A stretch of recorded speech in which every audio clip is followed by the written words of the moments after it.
Hi guys, good morning. Welcome back again to my YouTube channel. Nagkakape ako dito sa kitchen. Yung cute ng aso na to, pangalan Snow. Ayan oh. Hi Snow. Cute nito. Laging nililiguan. Ayan oh. Ang cute. Aso yan ang pamangkin ko. Ayan siya oh. Uwi na ako bukas guys ng India. Ihatid ako ng asawa ng kuya ko. Tapos yung mga anak niya, ihatid nila ako. Kasi yung kuya ko, hindi talaga na-absent sa trabaho niya. At saka kailangan ko siya sa trabaho niya. Sabi niya, yung asawa niya lang doon, at saka yung anak niya maghahatid sa akin bukas. Sabi ko, sige. Nalagay ko muna dito.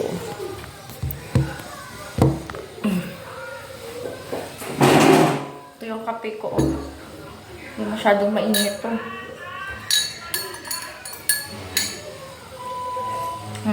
Kaya naging tubig to. Hindi na mainit eh.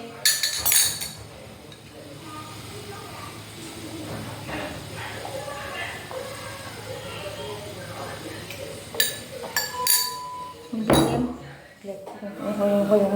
Doon ko yung ilaw. Taglit lang. Ayan. Snow. Ayun oh. Cute ng aso na to. Ang bango.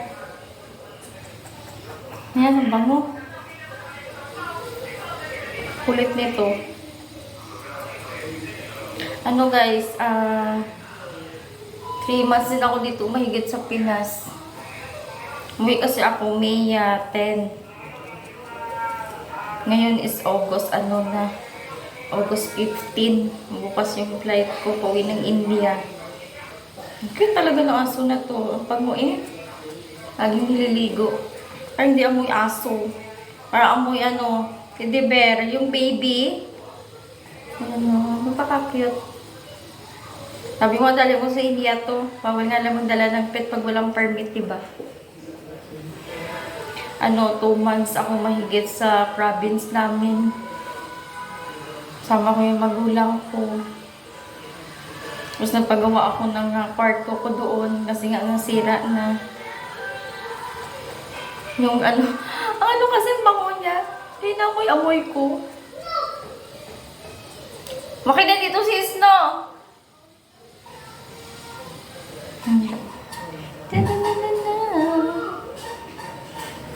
Nandito. Napaka-cute. May mga iba nito nilalagyan ng laso-laso dito. Tapos kwintas, damit.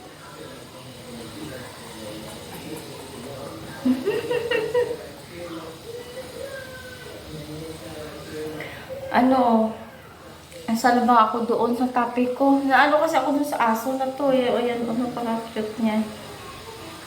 Mababa ko na nga. 2 months ako mahigit sa amin sa probinsya.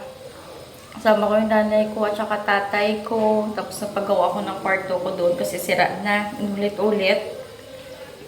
Kasi nung pag-uwi ko doon guys, naiyak ako na sira yung kwarto ko. Kaya sabi ng asawa ko sa akin, padalang na ng pera, paggawa mo yung kwarto mo dyan. Ayun, pinagawa ko kasi naawa kasi ako sa nanay ko. Kasi doon siya natutulog, isira nga yung kwarto. Kaya pinaayos ko.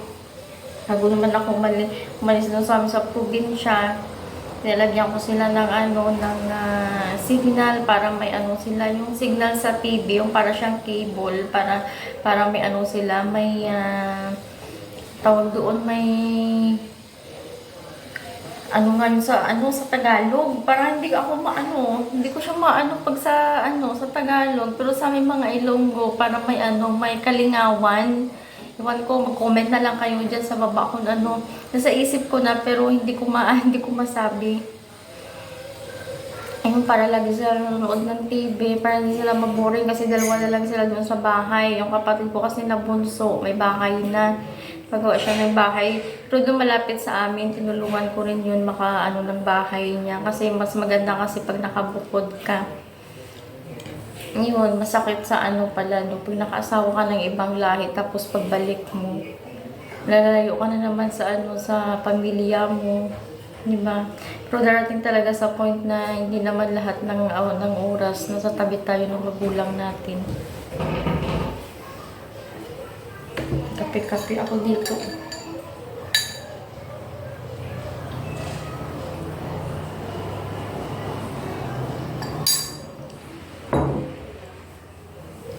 Mabalik na ulit ako sa asawa ko sa India. Tapos ng bakasyon ko. Hindi din ako maka-upload ng mga videos ko guys nung nasa province ako kasi mahina yung signal doon ng data, napakabagal. Kaya pa nag-upload ako ng mga long video, short video, napakatagal matapos kahit na yung mga short video lang, ng mga seconds lang. Ang tagal. Nanantay pa ako minsan ng 3 oras, 4 na oras bago siya matapos kasi nga bagal talaga ng internet. Kaya sabi na asawa ko sa akin, mukha ka ng video dyan o balik mo dito ng India, saka mo na lang i-upload. Dito naman sa bahay ng kuya ko, may internet naman sila dito, may wifi sila. Pero parang wala ko sa mood ganito, ganyan, mag-upload pa ng videos kasi gusto ko muna ma-enjoy yung yung nandito ako sa Pilipinas, napunta ako doon, na-shopping ako dito, na ganito, ganyan, kasi nga, dadalhin ko sa India, mga pasalubong. Kaya sabi ko, ando ko na lang sa India gagawin kasi wala man akong ginagawa doon.